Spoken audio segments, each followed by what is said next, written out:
I need to ask you what happened 3 days later when you called the sheriff. What did you discover? What document did you have? What gave you the power to turn everything around? Because that's the question burning in everyone's mind right now.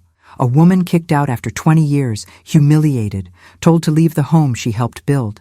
And then 3 days later, one phone call changes everything.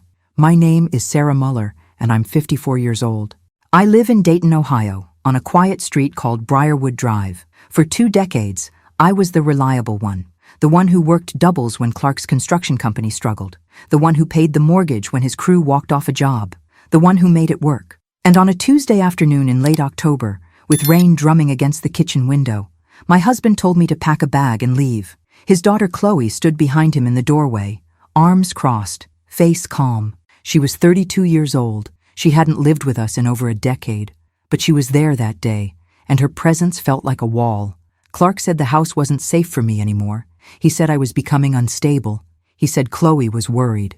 He used the word concerned 4 times in 2 minutes. His voice was steady, like he'd practiced, and I realized, standing there with dish soap still on my hands, that this wasn't a conversation. This was an execution. I asked him what he meant. He handed me a folded piece of paper, a letter from a counselor I'd never met, suggesting I needed space and professional evaluation.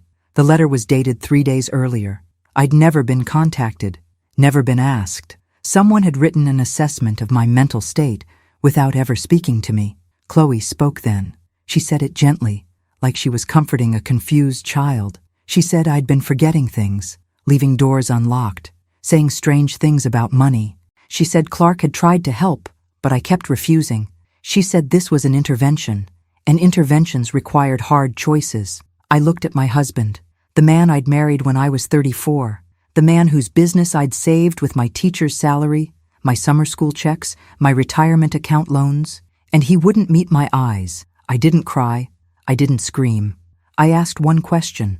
Where am I supposed to go? Clark said I could stay with my brother Ron for a few days, just until we figured things out, just until I felt better. He said it like it was temporary, like it was kindness, but I saw the suitcase already packed by the door. My clothes, my toiletries, my reading glasses.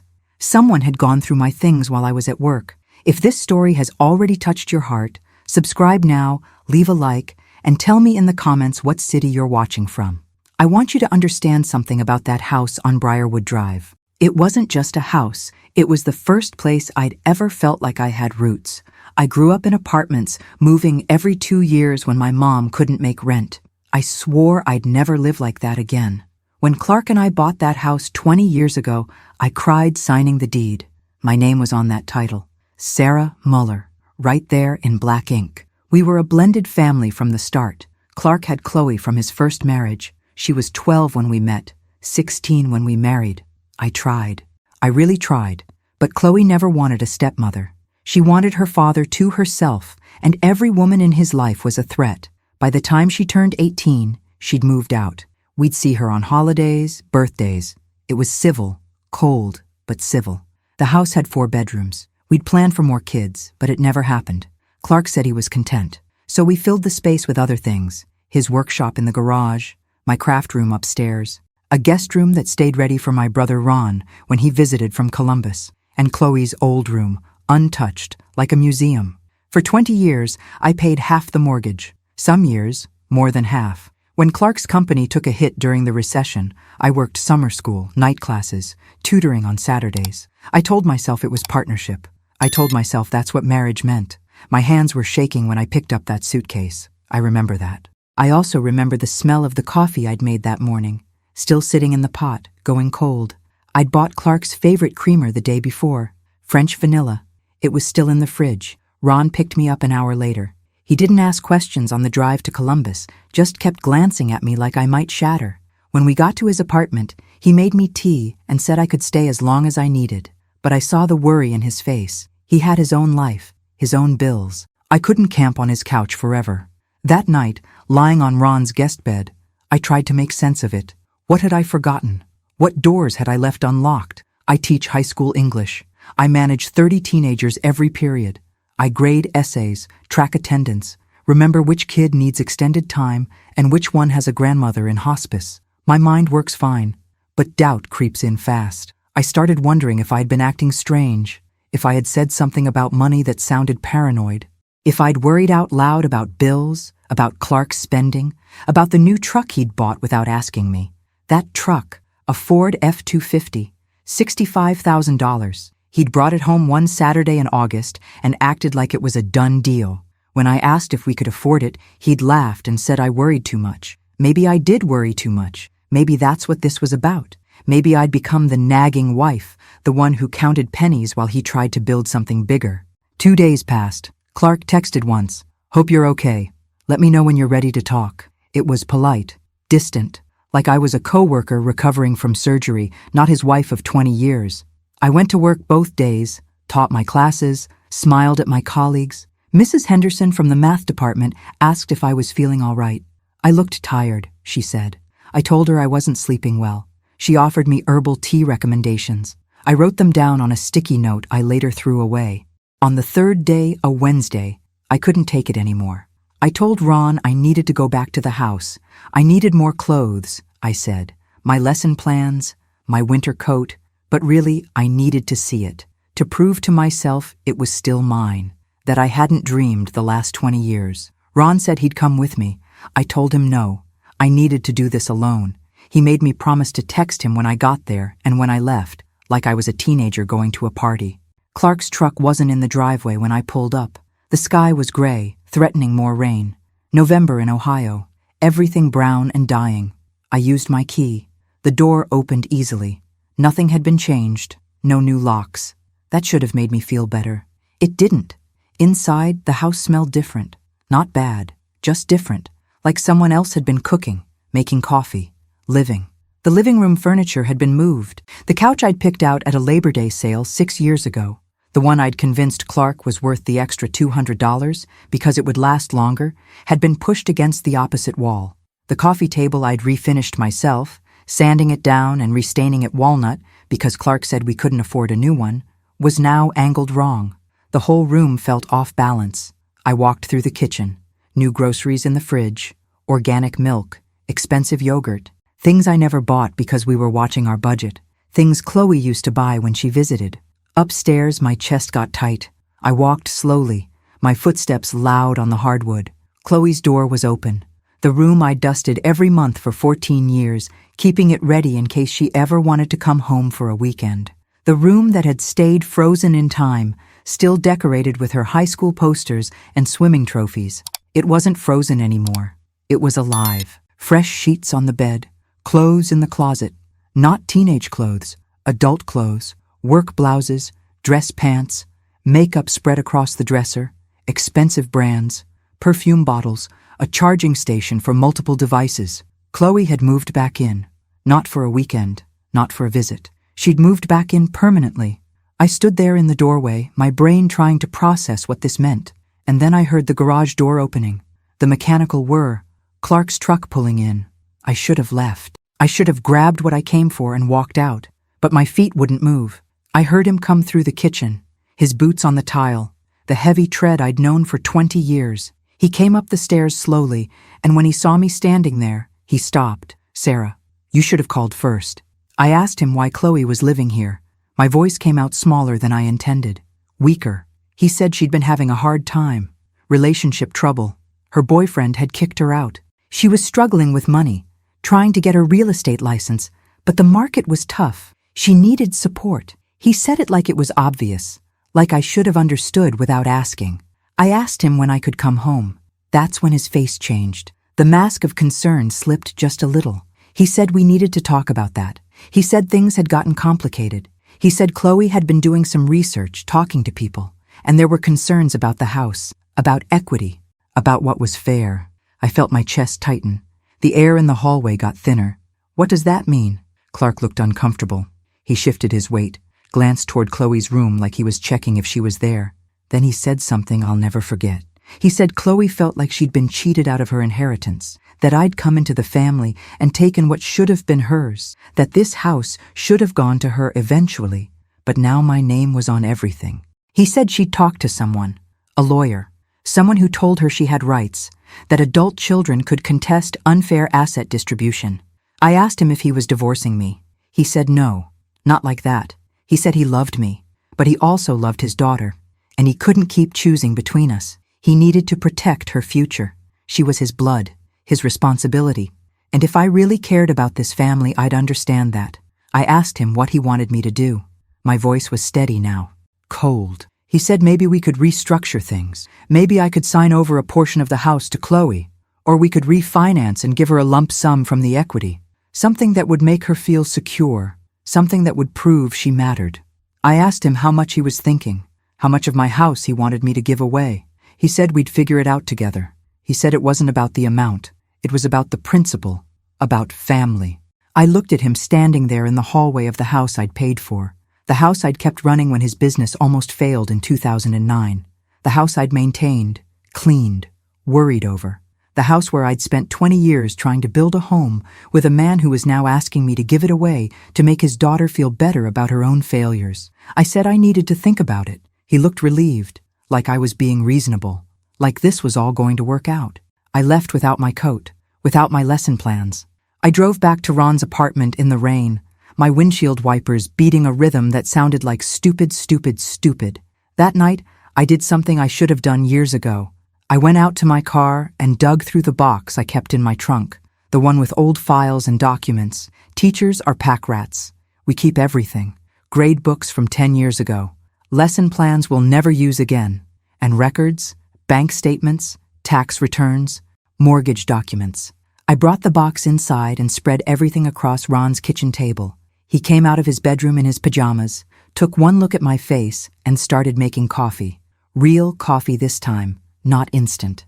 I went through every document, every bank statement from the last 20 years, every mortgage payment confirmation, every tax return where I'd claimed half the house, every receipt for major repairs, and what I found made my hands shake again. But this time it wasn't fear.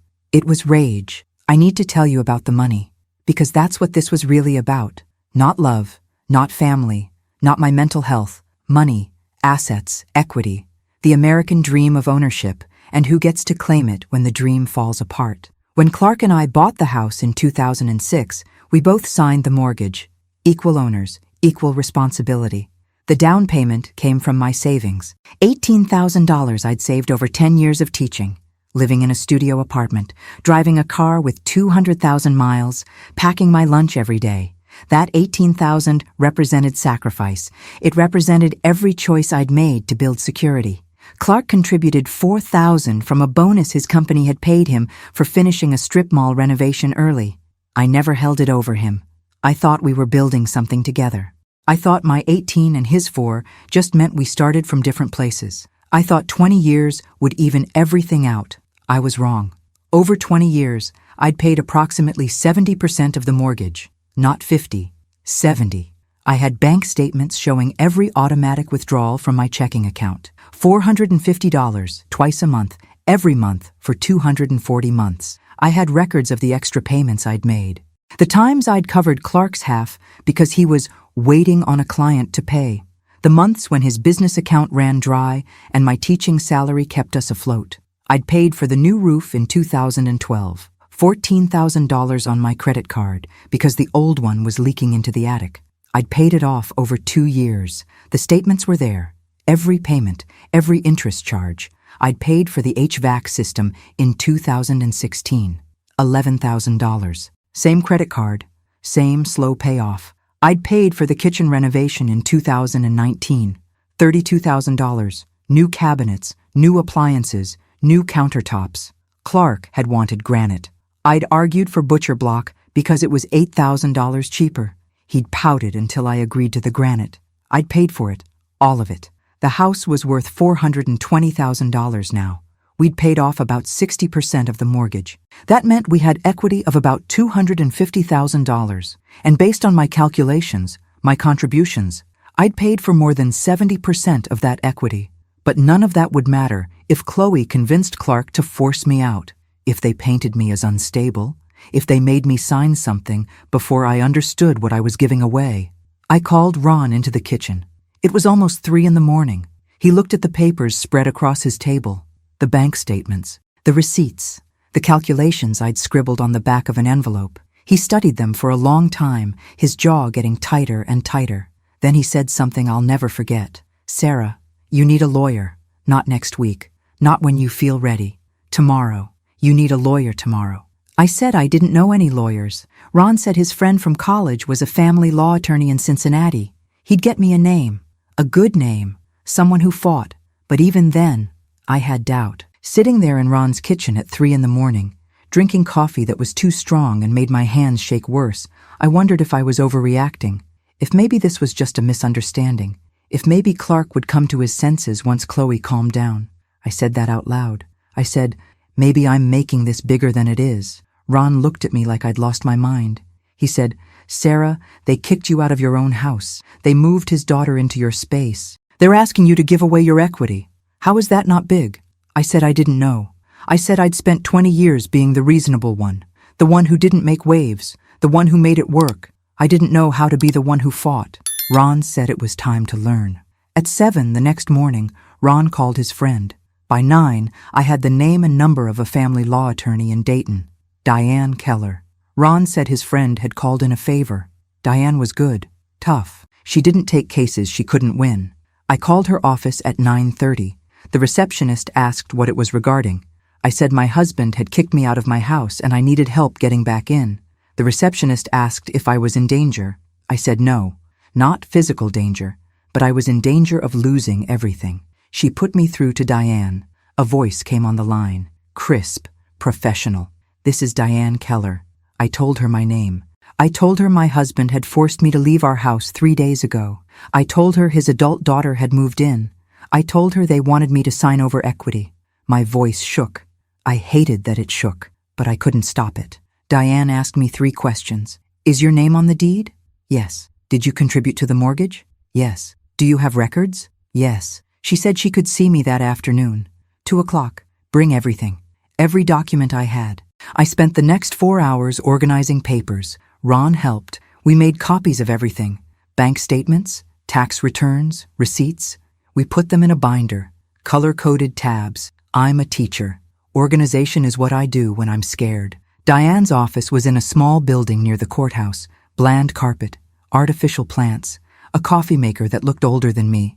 But Diane herself was sharp. Mid-50s, gray hair and a practical cut, glasses on a chain around her neck. She shook my hand with a grip that felt like proof she wouldn't let go until the fight was over. I told her everything. She listened without interrupting, took notes on a yellow legal pad. When I finished, she asked to see my documents. I handed her the binder Ron and I had prepared.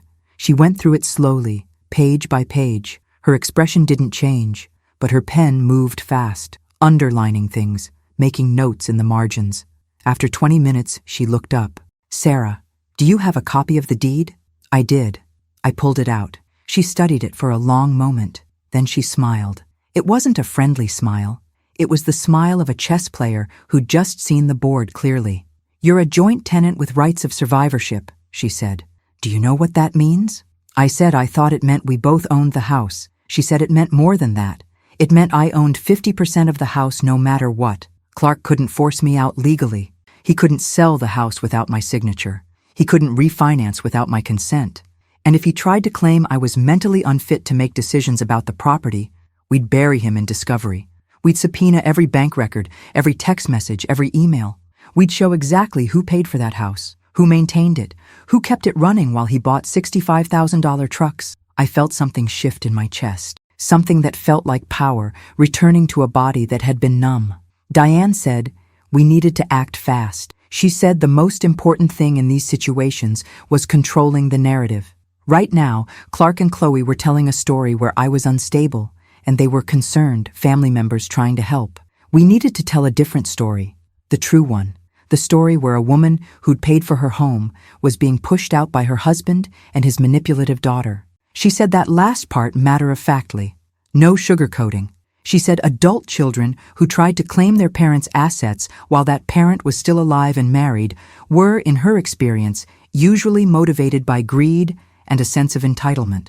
She said Chloe's behavior fit a pattern she'd seen dozens of times, the adult child who never launched successfully, who blamed the step-parent for their own failures, who convinced the biological parent that love meant giving them everything. She asked me if Chloe had always been like this. I thought about it. I thought about the years of cold shoulders at Christmas, the comments about how I wasn't real family, the way she'd talk to Clark about plans and decisions without including me, the way she'd act like I was a temporary fixture in her father's life. I said yes, she'd always been like this. I just told myself it would get better, that she'd grow up, that time would soften her. Diane said time doesn't soften entitlement. It feeds it. She drafted a letter that afternoon. It was addressed to Clark. It stated clearly that I was of sound mind, that I had legal counsel, that I demanded immediate access to my home, that any attempt to sell, refinance, or transfer the property without my written consent would result in legal action. She said the word fraud twice. She mentioned financial elder abuse once. I'm 54. I'm not elderly. But Diane said the law was broad and judges didn't like people being pushed out of their homes. She had the letter couriered to the house. She said Clark would receive it by 5 p.m.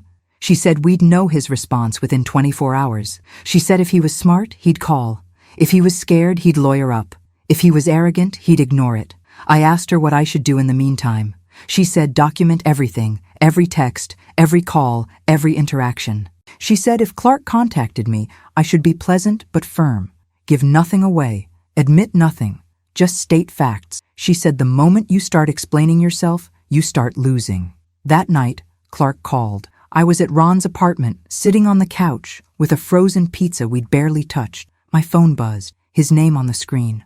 I almost didn't answer, but Diane had told me to be available, so I picked up. Sarah. His voice was tight, controlled. I got a letter from a lawyer. What's going on? I said I'd hired legal counsel because I needed to protect my interests. I kept my voice steady, calm, the way I sound when I'm dealing with a difficult parent at a school conference. Clark said this was crazy, that we could work this out as a family, that bringing lawyers into it would just make everything worse. He said lawyers were expensive. They'd eat up all our money.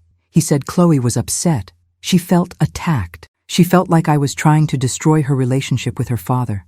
I asked him a direct question. Am I allowed back in my own house? There was a pause, long enough that I knew the answer before he said it. It's complicated right now, Sarah. Chloe's in a fragile place. She needs stability. Having you come back while things are tense, it might trigger her. I said, that's a no then. He started explaining. Something about Chloe's therapist recommending limited stress. Something about needing time to figure out a fair solution for everyone. Something about how I was making this harder than it needed to be by getting lawyers involved. I interrupted him. Clark, I paid for that house. I have records. I have proof of every payment, every repair, every dollar I put in. I'm not signing anything until we sit down with lawyers and accountants and figure out exactly what's fair. If you want to protect Chloe's future, fine, but you're not doing it with my money. He was quiet for a long time. I could hear him breathing. Then he said something that told me everything I needed to know about where we stood. He said, when did you become so cold? I almost laughed. Cold. I'd spent 20 years being warm, being accommodating, being the one who made sacrifices, being the one who worked extra jobs so he could build his business, being the one who never complained when his daughter was rude to me at holidays, being the one who made it work. And the moment I stood up for myself, the moment I refused to be pushed out of my own home, I was cold. I told him I'd be in touch through my lawyer. Then I hung up. My hands were shaking again. But this time, it wasn't fear. It was something else. Something that felt like anger mixed with relief. Like I'd been holding my breath for 20 years and finally let it out. Ron made me tea. We didn't talk. We just sat there in his small living room, watching some home renovation show on cable. People tearing down walls and building new ones, starting over, making something better from something broken. That night, I couldn't sleep. I kept thinking about the house, about all the years I'd spent there, about how I'd believed I was building a home when really, I was just paying rent on someone else's dream. The next few days were strange. I went to work. I taught my classes. I graded papers. I smiled at my students and colleagues like everything was normal. But inside, I was waiting. Waiting for Clark's response, waiting for the next move, waiting to see if I'd have to fight or if he'd do the right thing. Mrs. Henderson from the math department stopped me in the hallway on Friday. She said I seemed distracted. She asked if everything was okay. I told her I was going through some personal stuff. She nodded like she understood. She said if I ever needed to talk, her door was open. I thanked her. I didn't go to her door. What would I say? My husband kicked me out because his daughter wants my house? On Friday afternoon, Diane called. She said Clark's lawyer had reached out. His name was Ted Harmon. She knew him. She said he was competent but predictable. He liked to play the concerned family man angle, make his clients seem reasonable while painting the other side as greedy or unstable. She said they wanted to meet, Clark, me, both lawyers, Tuesday afternoon, at her office. She said I needed to prepare myself. They'd lowball me. They'd act wounded. They'd make it seem like I was destroying the family by wanting what was legally mine. She said to stay calm, to remember the numbers, to remember that I didn't need Clark's permission to own what was already mine. That weekend, I did something I hadn't done in years. I went through old photo albums, pictures of Clark and me on our wedding day. I was 34. He was 39. We looked young, happy, stupid. Vacations we'd taken. A trip to Myrtle Beach, a long weekend in Chicago, Christmas mornings, me in the kitchen making breakfast while Clark opened presents with Chloe. Always the three of us, never just us two. I was looking for something, some sign that I'd missed, some moment when he'd stopped seeing me as a partner and started seeing me as an obstacle, some moment when Chloe's influence had turned from normal father-daughter closeness to something that excluded me entirely. I found it in a photo from 5 years ago, Chloe's 27th birthday. We'd had dinner at the house. In the picture, Clark had his arm around Chloe. They were laughing at something, looking at each other with inside joke faces. And I was standing a little apart, holding a cake with 27 candles, smiling, but separate, literally and figuratively outside their circle. I'd felt it even then, the sense that I was intruding, that they had a bond I could never touch, that I was the outsider in my own home.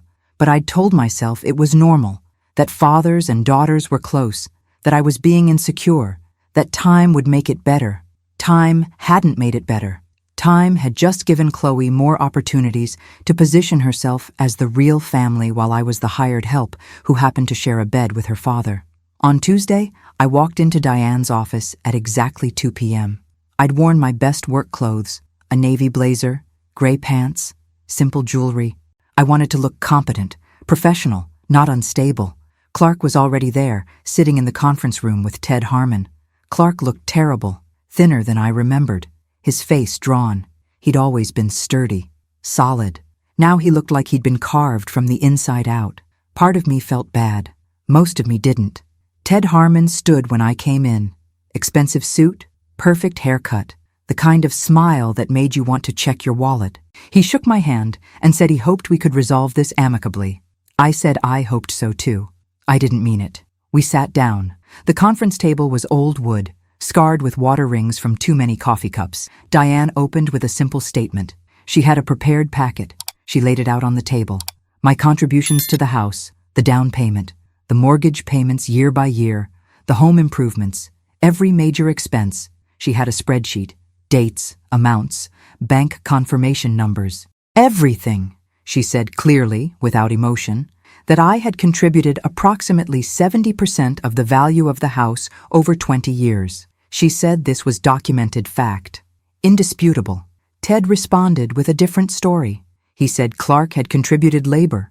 He'd done repairs himself, saved thousands in contractor fees. He'd maintained the property.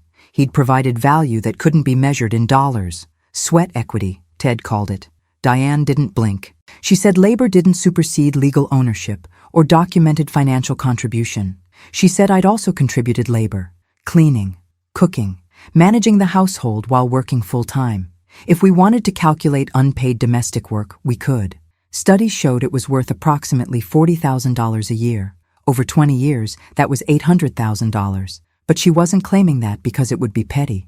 She was simply establishing that labor arguments went both ways and wouldn't help anyone. Ted cleared his throat. He looked uncomfortable. He said that wasn't where he wanted to go with this. He said they wanted to find a fair solution that honored everyone's contributions and everyone's needs. He said Chloe, as Clark's only child, had certain expectations about her future inheritance. She'd always assumed she'd inherit the family home.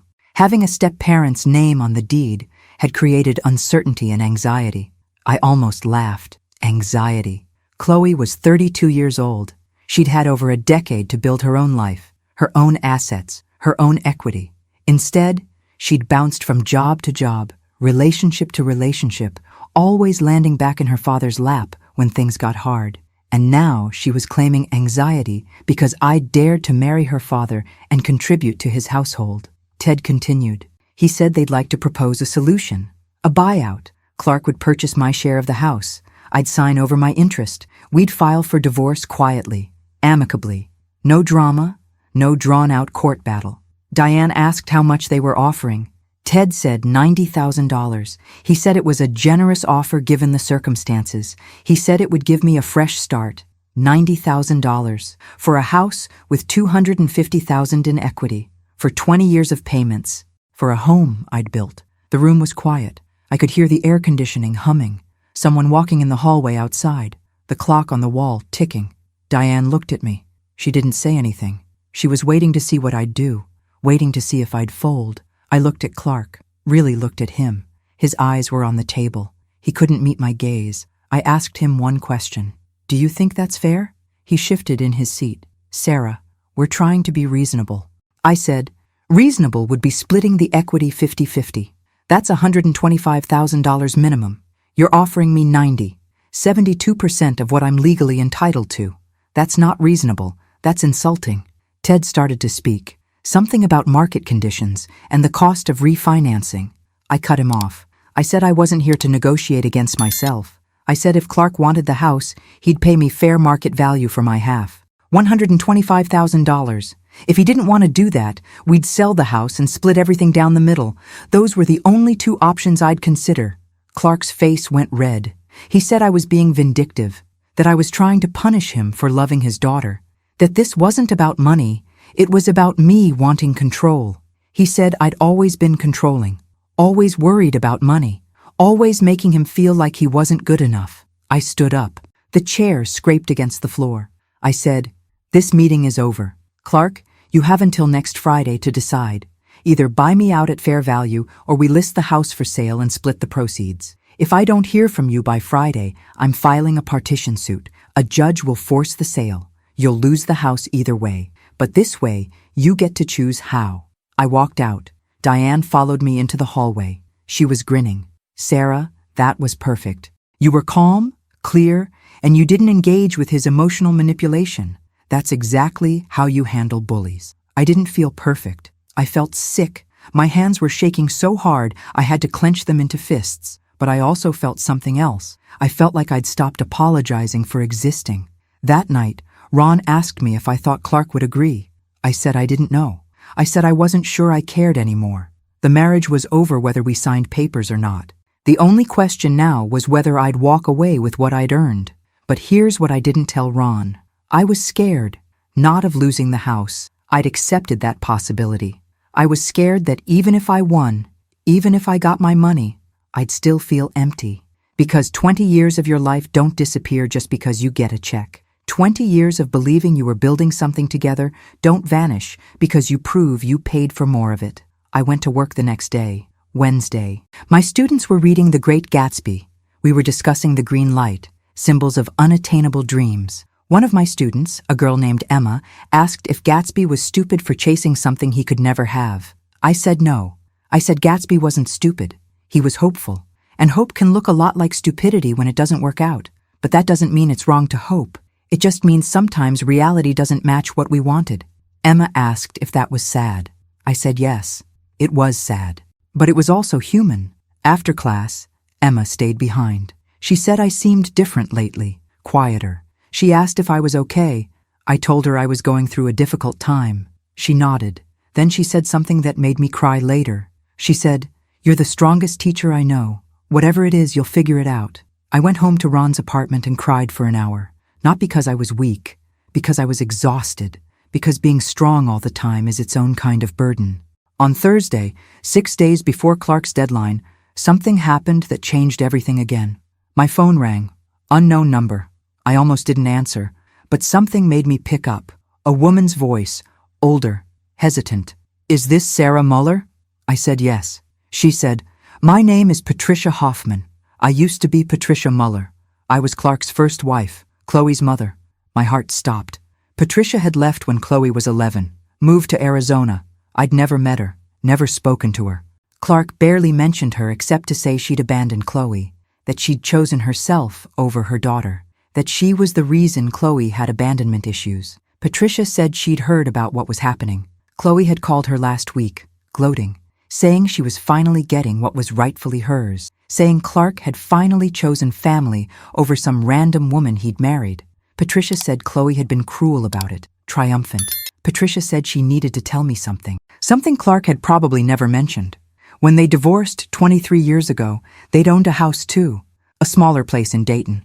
Patricia had paid most of the mortgage while Clark built his business. Sound familiar? When they split, Clark convinced her to take a smaller settlement. He said it was for Chloe's sake. He said Patricia keeping the house would hurt their daughter's stability. He said if Patricia really loved Chloe, she'd put her first. He said he needed the house to give Chloe security after her mother abandoned her. Patricia said she'd believed him. She'd taken $50,000 and walked away from a house worth $180,000. She said she'd regretted it every day. She'd started over in Arizona with almost nothing while Clark stayed in their home. He lived there for 3 more years, then sold it, made a $140,000 profit, never shared a cent with Patricia. Used that money to buy the house on Briarwood Drive, the house I'd been paying for, the house that was half mine, had been built on money that should have been Patricia's. Patricia said, "Don't let him do to you what he did to me. Don't let Chloe manipulate him into stealing from you. That's what she does. She makes him feel guilty. She weaponizes his fear that he's a bad father, and he gives her everything to prove he's not." I asked her why she was calling me. We didn't know each other. She didn't owe me anything. Patricia was quiet for a moment. Then she said, "Because I know what it's like to lose everything to a man who says he loves you, but loves his guilt more. And because Chloe has been using me as a weapon her whole life, telling Clark I abandoned her when really, he pushed me out and kept her from me, making him prove he's better than me by giving her whatever she wants. I'm done watching it happen. I'm done being the villain in her story while she destroys other people." We talked for almost an hour. Patricia told me things about Clark I'd never known, about how he'd always chosen the path of least resistance, how he'd always prioritized short-term peace over long-term honesty, how he'd always let Chloe cry and manipulate until she got what she wanted, because setting boundaries made him feel like a bad parent. She said Chloe had been 17 when Patricia moved to Arizona, not 11. Patricia hadn't abandoned her. Patricia had left because Chloe had become impossible, cruel. She'd lied to therapists, to teachers, to family friends. She'd made Patricia look unstable, and Clark had let it happen because confronting Chloe's behavior meant admitting he'd failed as a parent. Patricia said she'd tried for years to maintain a relationship with Chloe, but Chloe would only talk to her when she wanted something: money, validation, an audience for her grievances against whatever stepmother or girlfriend Clark had at the time. Patricia said she'd stopped trying 5 years ago. She'd accepted that Chloe was lost to her, but she hadn't expected Chloe to keep finding new victims. When we hung up, I sat in Ron's apartment, staring at my phone. I had a choice. I could use what Patricia told me. I could expose the pattern, show that this wasn't about love or protection. This was about manipulation and greed. Or I could keep the fight clean, focus on the money, the documents, the house. I called Diane. I told her everything Patricia had said. Diane was quiet for a moment. Then she said, "Sarah, this shows a pattern of behavior. If we need to go to court, if Clark refuses your offer, this could be very relevant. It shows that his daughter has a history of manipulating him into devaluing women's contributions. It shows he's done this before, but it also means escalation. It means opening up his entire past. Are you ready for that?" I thought about it. I thought about 20 years of trying to be the good wife, the accommodating stepmother, the woman who didn't make waves. And I thought about Emma asking if Gatsby was stupid for hoping. I said yes, I was ready. But I also asked Diane to wait. I said, let's see if Clark accepts my offer first. Let's give him a chance to do the right thing. If he refuses, if he tries to force me into another unfair settlement, then we use everything. Diane agreed. She said sometimes the threat of exposure was more powerful than the exposure itself. On Friday morning, Clark's deadline day, I woke up feeling strange, light, like something was about to shift. Ron made breakfast, scrambled eggs, toast. We ate in silence. My phone sat on the table between us, screen dark. At 9:30, an email came through. Not a phone call, not a meeting. Just an email from Ted Harmon. It said Clark agreed to my terms. He'd buy me out for $125,000, fair market value, closing in 30 days. I'd sign the deed over to him. We'd file for divorce immediately after. It was everything I'd demanded, everything I'd fought for. I should have felt victorious. Instead, I felt hollow. Because here's the thing nobody tells you about fighting for what you deserve. Winning doesn't erase the betrayal. Getting your money back doesn't undo the fact that someone you loved tried to take it from you. Fair value doesn't compensate for 20 years of believing you were building something together when really, you were just the woman who paid the bills. Ron read the email over my shoulder. He said, "Sarah, you did it. You won." I said, "Yeah, I won." But it didn't feel like winning. It felt like surviving. The next 30 days were bureaucratic hell. Paperwork, appraisals, title searches, bank transfers, lawyers on phones, notaries with stamps, the machinery of American property law grinding through the end of a marriage. I had to go back to the house one more time, to do a final walkthrough, make sure I hadn't left anything. Clark wasn't there. He'd arranged to be gone. Chloe was there instead, standing in the living room like she owned it, which I guess she would soon enough. She tried to talk to me, said she hoped there were no hard feelings, said this was just about protecting family, said she hoped I understood. I looked at her, this woman who was my age, this woman who'd spent her adult life failing and blaming everyone else, this woman who'd convinced her father that love meant giving her my home. I said, "Chloe, I hope this house brings you everything you think it will. I hope it makes you feel secure. I hope it fills whatever hole you've been trying to fill with other people's sacrifices. Because if it doesn't, you'll have to face the fact that your problems were never about who your father married. They were always about you." She looked shocked, like no one had ever talked to her like that before. They probably hadn't. People probably handled Chloe carefully her whole life because she cried or threatened or guilt-tripped until they gave in. I walked through the house one last time. The kitchen where I'd made thousands of meals. The living room where I'd graded papers every evening. The bedroom where I'd slept next to a man who'd promised to build a life with me. I didn't feel sad. I felt relieved. On the closing day, December 15th, I sat in a title company office and signed my name 23 times. Clark sat across from me. We didn't make eye contact. The title agent, a woman in her 60s who'd probably seen hundreds of divorces play out across her desk, kept her voice neutral and professional. Clark brought a cashier's check, $125,000. I signed the deed over. The notary stamped everything. And just like that, the house on Briarwood Drive wasn't mine anymore. Walking out to my car, I felt strange, lighter, untethered. I had money in my account. I had my freedom. I had proof that I'd stood up for myself, but I didn't have a home. I stayed with Ron through the holidays. Christmas was quiet. He got a small tree. We ordered Chinese food on Christmas Day, watched old movies. It wasn't sad. It was peaceful. In January, I started looking for a new place, something small, something I could afford on my teaching salary alone. Ron came with me to viewings. We looked at apartments, condos, small houses in okay neighborhoods. I found a townhouse in February, East Dayton, near the school where I taught. 2 bedrooms, a little patio in the back, a neighborhood with old trees and people who kept their lawns neat. The mortgage was $650 a month. I could swing that, easily. The townhouse needed work. The previous owner had smoked. The walls were yellowed. The carpet smelled. But it had good bones. I could fix it. I made an offer. It was accepted. I closed in March, paid cash, bought it outright. My name on the deed. Sarah Muller. No one else. Ron helped me move in. We painted the walls, ripped up the carpet, put in laminate flooring. It took us 3 weekends. We ate pizza and drank beer and listened to classic rock while we worked. Ron made terrible jokes. I laughed until my stomach hurt. My first night in the townhouse, I sat on the floor with takeout Chinese food and looked around at the empty rooms. The walls still smelled like fresh paint. The floors gleamed. Everything was clean, new, mine. And I realized something. I wasn't sad. I wasn't angry. I was relieved. For 20 years, I'd been trying to make a place for myself in a space where I'd never really been wanted.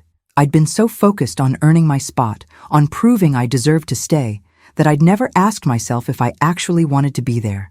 Now I had a place that was mine. Not half mine, not conditionally mine, just mine. No one could ask me to leave. No one could tell me I was being unreasonable for wanting to stay. No one could make me feel like an intruder in my own home. The divorce was finalized in April. We split the remaining assets cleanly. Clark kept his business, his truck, his tools. I kept my retirement account, my car, my savings. We didn't fight. There was nothing left to fight about. I heard through a mutual friend that Chloe was still living in the house. She and Clark had an agreement. She paid minimal rent. He said he was helping her get on her feet. The friend said Chloe had gotten her real estate license but wasn't making much money. The market was tough. She was thinking about going back to school. Again. The friend asked if I was bitter about it. I said no, I wasn't bitter. Bitterness is what happens when you let someone take something from you and you don't fight back. I fought back. I stood up. I got what was mine. So I didn't need to be bitter. I just needed to move forward. And I did. I planted a small garden in my patio that spring. Tomatoes, basil, some flowers. The tomatoes didn't grow very well. Not enough sun. But I tried anyway because that's what you do when you start over. You plant things and see what takes root. My students noticed I seemed different, happier. Mrs. Henderson said I had a lightness about me that hadn't been there before. I told her I'd moved into my own place. She said that must feel good. I said it felt like breathing after holding my breath for 20 years. In May, something unexpected happened. I got a card in the mail. No return address. Inside was a note from Patricia. She said she'd heard the divorce was final. She said she was proud of me for standing my ground. She said she wished she'd done the same 23 years ago. She included her phone number. Said if I ever wanted to talk, really talk, she'd like that. She said she understood what it was like to be erased from a family story, to be painted as the villain, to lose years believing you were the problem. I called her that evening. We talked for 2 hours, about Clark, about Chloe, about the ways we'd both tried to be enough for people who'd already decided we weren't, about the relief of finally walking away. Patricia said she'd been in therapy for years working through it. She said the hardest part wasn't the money. It was the lost time, the years she'd spent doubting herself because Clark had made her feel crazy, the relationships she'd avoided because she didn't trust her own judgment anymore. I understood that. I'd spent months wondering if I really had been unstable, if I really had been difficult, if I really had been the problem. Even with all the evidence showing Clark and Chloe were manipulating me, part of me still wondered if I'd overreacted. Patricia said that's what gaslighting does. It makes you doubt reality even when you have proof. She said the fact that I'd stood up despite that doubt was remarkable. Most people fold. Most people sign whatever they're told to sign because arguing feels harder than giving in. We made plans to meet. She was coming to Ohio in June to visit her sister in Columbus. We'd have lunch, really meet, face to face.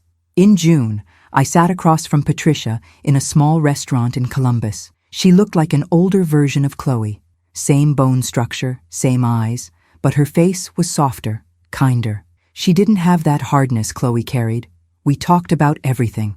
She told me more about her marriage to Clark, how he'd been charming at first, attentive, how that had faded once they had Chloe, how he'd started prioritizing peace over partnership, how Chloe had learned early that crying got her what she wanted, how Clark would give in rather than deal with tantrums. Patricia said she'd tried to set boundaries, to teach Chloe that no was a complete sentence, but Clark would undermine her. He'd give Chloe things Patricia had said no to. He'd tell Chloe that Mommy was being mean. He'd make Patricia the villain so he could be the hero. By the time Chloe was 10, she'd figured out the system. She'd go to Daddy when Mommy said no. She'd cry and manipulate until she got her way. And Clark would let it happen because he couldn't stand his daughter being upset with him. Patricia said she'd left when she realized she was fighting a losing battle. She couldn't parent Chloe when Clark kept sabotaging her. She couldn't stay married to a man who cared more about being liked than being a partner. So she left. She moved to Arizona, started over, let Clark tell whatever story he wanted because she knew the truth wouldn't matter. Chloe would believe whatever made her father the good guy. I asked her if she regretted it, leaving Chloe. She was quiet for a long time. Then she said yes and no. Yes, because she'd lost her daughter. No, because staying would have destroyed her. She said she'd tried for years to maintain a relationship with Chloe, but Chloe only called when she wanted something. Money, Validation that Patricia was a terrible mother. Permission to keep being a victim.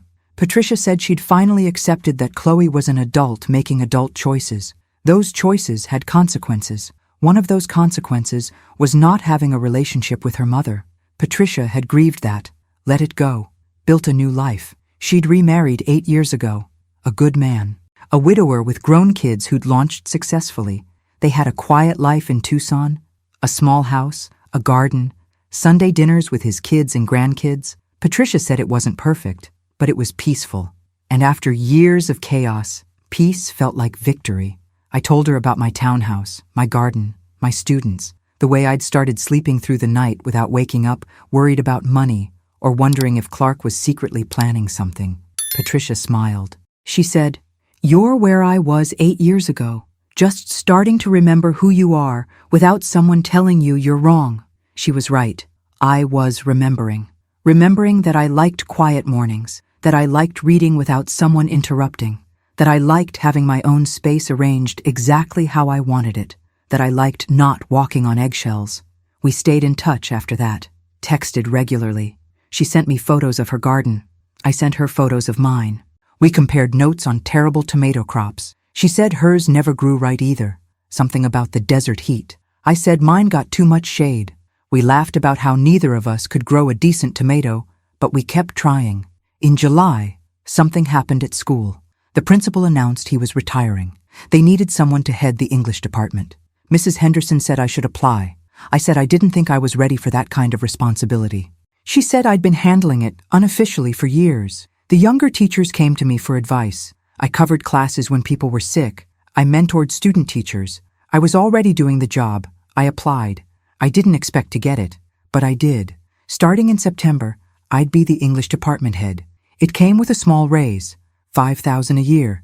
It came with more responsibility, but it also came with respect, recognition that I was good at what I did. Ron took me out to dinner to celebrate.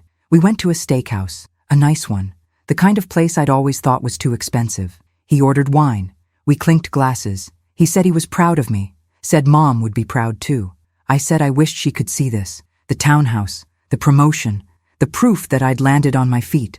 Ron said she could see it. He believed that. I didn't know if I did, but I liked the idea. In August, something unexpected happened. I got a text from a number I didn't recognize. It said, "Hi Sarah, this is Michael Chen. We met at the faculty meeting last year. I was wondering if you'd like to get coffee sometime.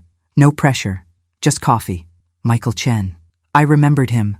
History teacher, mid-50s, quiet, kind eyes. He'd brought homemade cookies to the last department potluck, told funny stories about his students.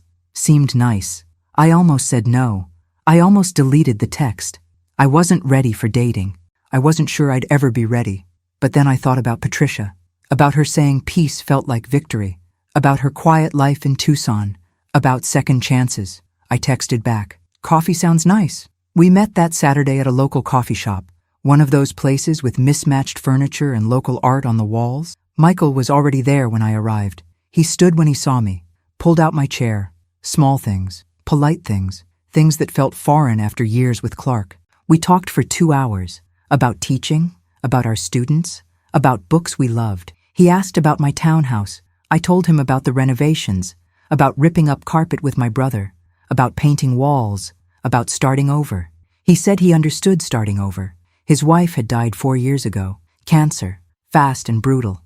He'd thought he'd die too. Grief that deep felt physical, but his kids had pulled him through.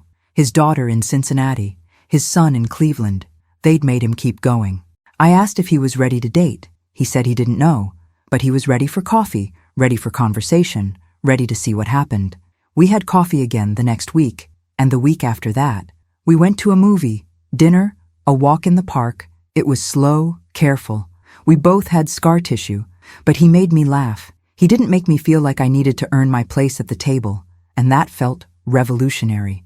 In September, school started. I began my new role as department head. It was overwhelming at first. More meetings, more paperwork, more responsibility, but it was also energizing. I had ideas, changes I wanted to make, new curriculum, better support for struggling students. I could actually implement them now. Michael and I kept seeing each other, Nothing dramatic, nothing intense, just steady. He'd bring me coffee in the morning. I'd share my lunch on days when he forgot his. We'd grade papers together in the teacher's lounge, talk about our students, make plans for the weekend. Mrs. Henderson asked if we were dating. I said I thought so. She smiled, said it was about time, said I deserved someone who treated me well. I said I was still figuring out what that looked like. She said I'd figure it out. In October, 1 year after Clark had kicked me out, I had a moment of clarity. I was in my townhouse, sitting on my patio with a cup of tea, watching the sunset. My tomatoes still weren't growing right. My garden was a mess. But it was my mess, my space, my peace, and I realized I was happy. Not happy in a dramatic, movie-ending way, happy in a quiet, sustainable way, happy in a way that didn't depend on someone else's approval, happy in a way I could maintain by myself. I'd lost a house, but I'd gained something bigger. I'd gained the knowledge that I could stand up for myself, that I could fight back, that I could survive betrayal and come out whole. In November, Michael asked if I wanted to meet his kids. They were coming for Thanksgiving, his daughter Amy and her husband, his son David and his girlfriend. He said he'd told them about me. They wanted to meet me. No pressure. Just dinner. I said yes. I was terrified, but I said yes. Thanksgiving was at Michael's house, a small ranch in Kettering. His kids were lovely. Amy was a nurse. David was a teacher like us. They were welcoming, friendly. They didn't treat me like I was replacing their mother. They treated me like I was someone who made their dad smile again. We ate too much food, told embarrassing stories, laughed until our stomachs hurt. It felt like family. Not the family I'd tried to force with Clark and Chloe. Real family. The kind that happens organically when people genuinely like each other. Driving home that night, I thought about how different my life looked from a year ago. A year ago, I'd been packing a suitcase in the rain, being thrown out of my own home. Now I had my own place, a promotion, a man who treated me with respect, the possibility of a future that didn't involve fighting for scraps. In December, Patricia called. She said Chloe had reached out to her. First time in 5 years. Chloe wanted money. She'd started some business venture, online boutique or something. It wasn't working. She needed capital. She'd called Patricia because Clark had said no. Patricia asked what I thought she should do. I said that was her choice, but I told her what I knew, that giving Chloe money was like pouring water into a bucket with no bottom, that Chloe would always need more, that there would always be another crisis, another emergency, another reason she couldn't stand on her own. Patricia said she knew that. She just wanted to hear someone else say it. She told Chloe no. Chloe said terrible things, called her a bad mother, said she'd abandoned her twice now. Patricia said okay, then hung up. She said it hurt, but it also felt like closing a door that should have been closed years ago. She said she'd grieved the daughter she'd wanted. Now she could accept the daughter she had, and she could choose not to keep funding that daughter's refusal to grow up. I understood that completely. In January, 1 year and 3 months after the divorce, I got an email from Clark. Subject line, "Can we talk?" I didn't open it for 2 days. Finally, curiosity won. The email said he wanted to apologize, said he'd realized he'd made mistakes, said he'd been thinking about everything that happened, said he'd like to talk, just talk, no expectations. He included his phone number, said I could call if I wanted to. I showed the email to Michael, asked what he thought. Michael said it was my choice, but he asked what I hoped to get from talking to Clark. What outcome would make it worth it? I thought about it. I didn't want Clark back. I didn't want reconciliation. I didn't even want closure, because I'd already found that on my own. So what did I want? I realized I wanted to see if he'd actually changed, if he'd actually learned anything, or if this was just another attempt to feel better about himself. I called him on a Saturday morning. Michael knew I was doing it, sat with me on my couch, held my hand, didn't listen in, just provided support. Clark answered on the second ring. "Sarah, thank you for calling." His voice sounded different, older, tired. I said, "Your email said you wanted to talk." He said yes. He'd been doing a lot of thinking. Chloe had been difficult lately. Nothing was ever enough. She'd run through the money from the house sale, spent it on her business that failed. She was pressuring him to refinance, to give her more money, to support her forever. He said he'd started seeing a therapist. The therapist had asked him about patterns, about other relationships, about me, And Clark had started to realize he'd done to me what he'd done to Patricia. Let Chloe manipulate him. Prioritized short-term peace over long-term fairness. Used women's contributions without acknowledging their value. I asked him why he was telling me this. He said because he owed me an apology. A real one. Not the kind where he apologized for hurting me, but insisted he'd done the right thing. An actual apology where he took responsibility for his choices. He said, "Sarah, I was wrong. I let Chloe convince me you were the problem when she was the problem. I let my guilt about being a divorced dad turn me into someone who couldn't say no to her. And I punished you for being the stable one, the reliable one, the one who didn't manipulate. I treated you like you were disposable because you didn't threaten to leave when you didn't get your way. And that was cruel. I'm sorry. I was quiet for a long time." Michael squeezed my hand. I said, "Thank you for saying that. I needed to hear it, but it doesn't change anything. It doesn't undo 20 years of putting Chloe first. It doesn't give me back the home I paid for. It doesn't erase the fact that you kicked me out of my own house and made me fight for what was legally mine." Clark said he knew that. He wasn't asking for forgiveness. He wasn't asking to get back together.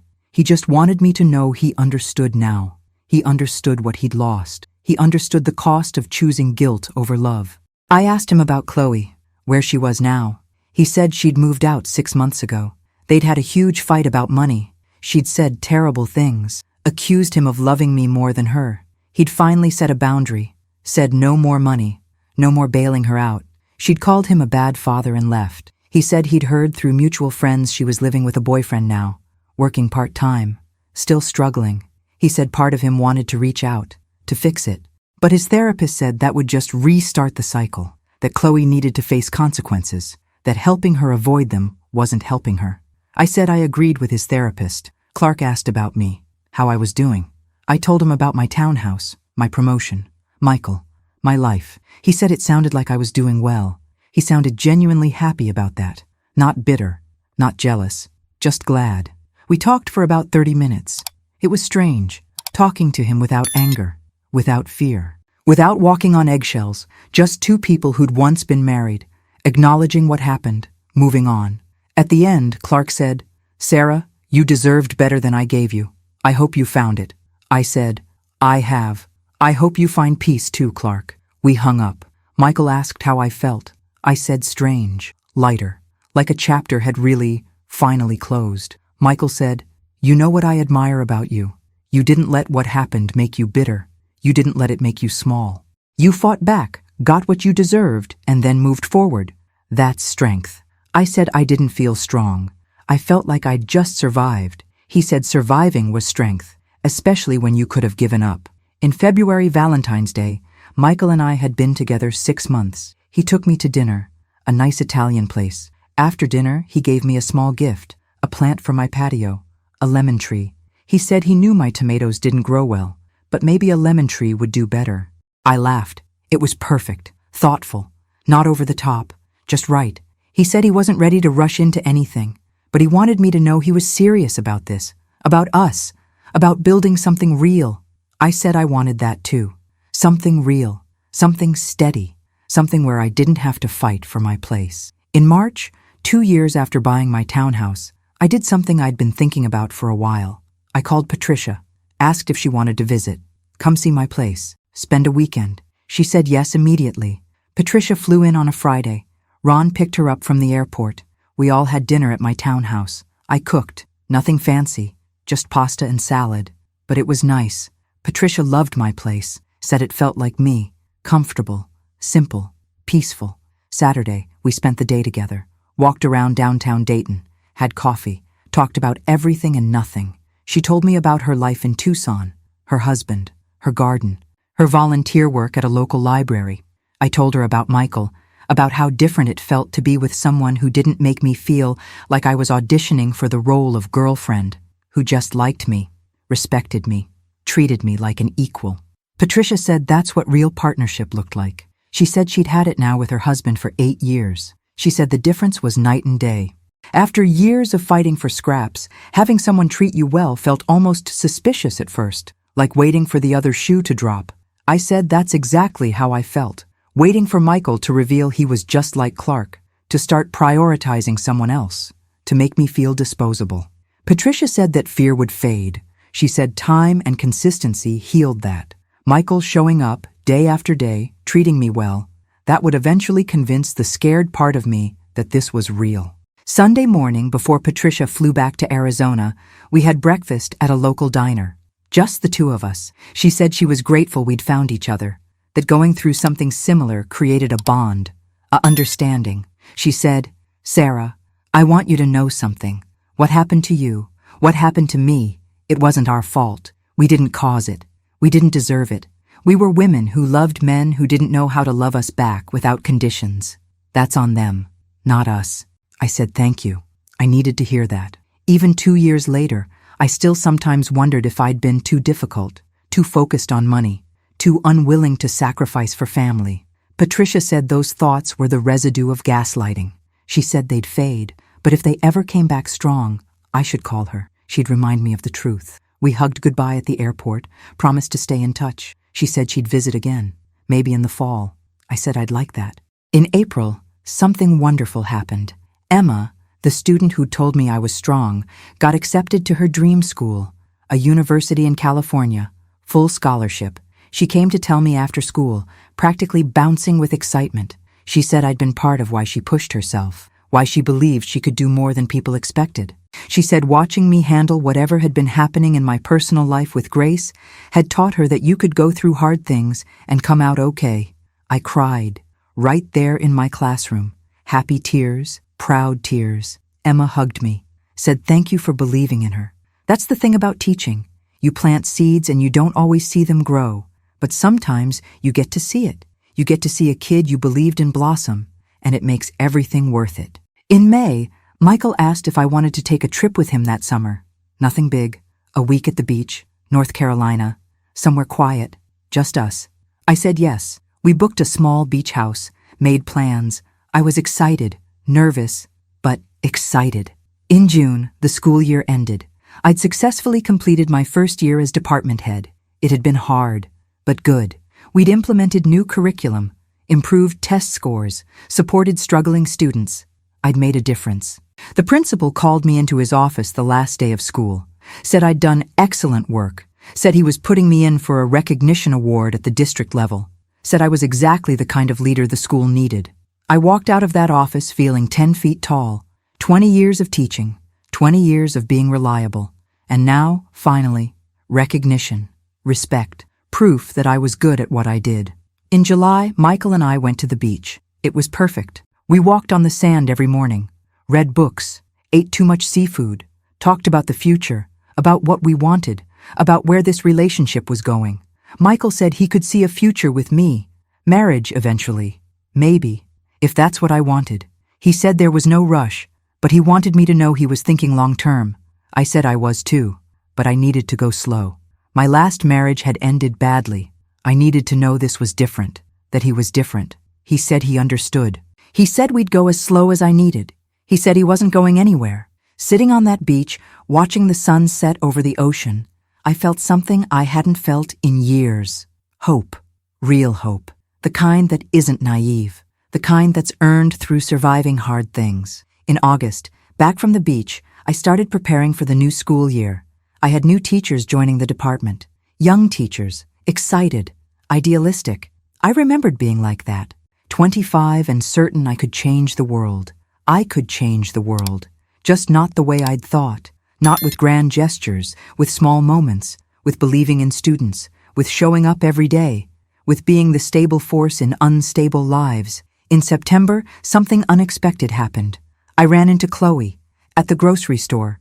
We both froze. She looked different, thinner, harder. Working retail, she said. Living with her boyfriend. Things were tight. She didn't apologize, didn't acknowledge what she'd done. Just said it was good to see me. Hoped I was doing well. I said I was. I asked about Clark. She said they barely talked. He'd cut her off financially. She thought he was being cruel, punishing her for wanting what was rightfully hers. I didn't engage. I just said I hoped things worked out for her. Then I left. Walking away, I felt nothing. Not anger, not satisfaction, just nothing. She was a stranger, someone who'd once caused me pain but didn't anymore. That's real closure, not confrontation, not vindication, just Indifference. The absence of emotion where there used to be hurt. In October, 3 years after Clark kicked me out, I had a moment of reflection. I was in my townhouse, drinking coffee on my patio. My lemon tree was thriving, actual lemons growing. My tomatoes still sucked, but I had lemons. I thought about where I'd been 3 years ago, broken, scared, sleeping on my brother's couch, wondering if I was crazy, if I'd lost everything. Now I had my own home, a career I was proud of, a relationship with a good man, friends who supported me, peace, real peace. I'd lost a house, but I'd gained myself. I'd discovered I was stronger than I thought, braver than I knew, more capable of standing up for myself than I'd believed possible. That's what I wish I'd known 3 years ago, that losing something unfairly doesn't diminish you. Fighting back doesn't make you bitter. Standing up for yourself doesn't make you difficult. It makes you whole. In November, Thanksgiving, Michael's kids invited me to join them again. This time, it felt natural, not like I was auditioning, just like I belonged. We cooked together. Amy taught me her mother's stuffing recipe. She said her mom would have liked me, would have been glad her dad found someone kind. That made me tear up. The generosity of it, the acceptance. In December, I got a Christmas card from Patricia. A photo of her and her husband in front of their Christmas tree. A note saying she was thinking of me, hoping I was having a wonderful holiday, reminding me how far I'd come. I sent her one back, a photo of me and Michael in front of my lemon tree. A note saying, "Thank you for calling me that day, for telling me the truth, for showing me I wasn't alone." In January, I had a conversation with Ron. He said he was proud of me, said watching me fight back, stand up, rebuild, had been inspiring. He said Mom would have been so proud, would have said this is what she'd raised me for, not to be a doormat, to be strong. I said I finally understood what strength looked like. It wasn't never falling. It was getting back up. It wasn't never being hurt. It was healing. It wasn't never being afraid. It was doing it anyway. Ron said that's wisdom, and wisdom only comes from surviving hard things. In February, Valentine's Day, Michael gave me a key to his house. He said he wasn't asking me to move in yet, but he wanted me to have access, to feel like I had a place there, to know his home was my home if I wanted it. I gave him a key to my townhouse too. Same reason, same offer. We were building something, slowly, carefully, but building. In March, 4 years after everything started, I got an email from Clark. He said he wanted to let me know he'd sold the house on Briarwood Drive, downsized to a condo. He said living in that house alone had become too much, too many memories, too much space. He said he'd put half the proceeds into a savings account for Chloe, for when she was ready to use it responsibly. The other half he'd donated to a foundation for financial literacy education. He said he wanted to do something good with money that had caused so much pain. He said he hoped I was well. He didn't expect a response. He just wanted me to know.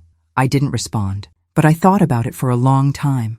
Clark selling that house felt like a final closing, the last piece of our shared life disappearing. It didn't make me sad. It made me grateful. Grateful I'd fought for my equity. Grateful I'd walked away whole. Grateful I'd built something new. In April, Emma came home from college for spring break. She stopped by my classroom, looked older, more confident. She said college was hard, but amazing. She was majoring in English, thinking about teaching. She said I was part of why. She'd had professors who didn't care, but she remembered me caring, believing in her, showing her that teaching could change lives. I told her I'd be honored if she became a teacher. The world needed more people who cared. In May, the school year ended. Another successful year. More improvements, more growth. The principal said I was a cornerstone of the school, said he hoped I'd stay forever. I said I would.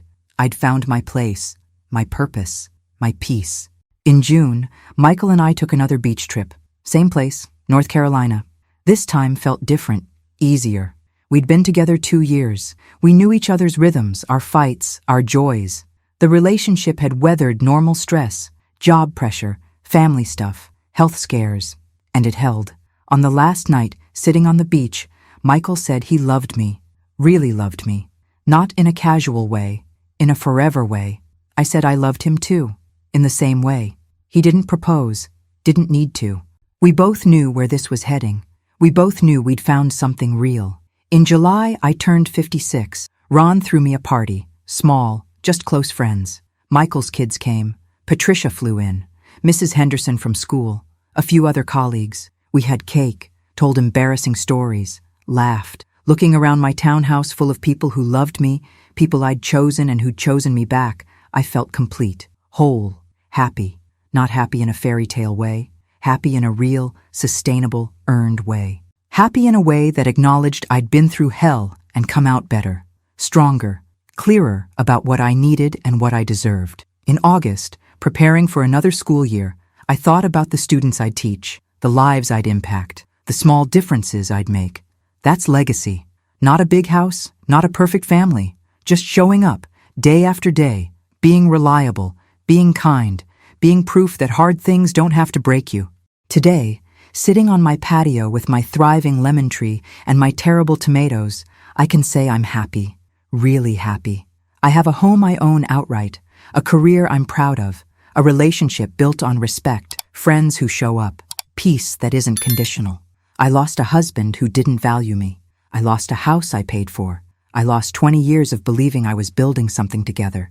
But I gained something more valuable. I gained knowledge that I can stand up for myself, that I can fight back when someone tries to steal from me, that I can survive betrayal and rebuild, that I can trust again, love again, hope again.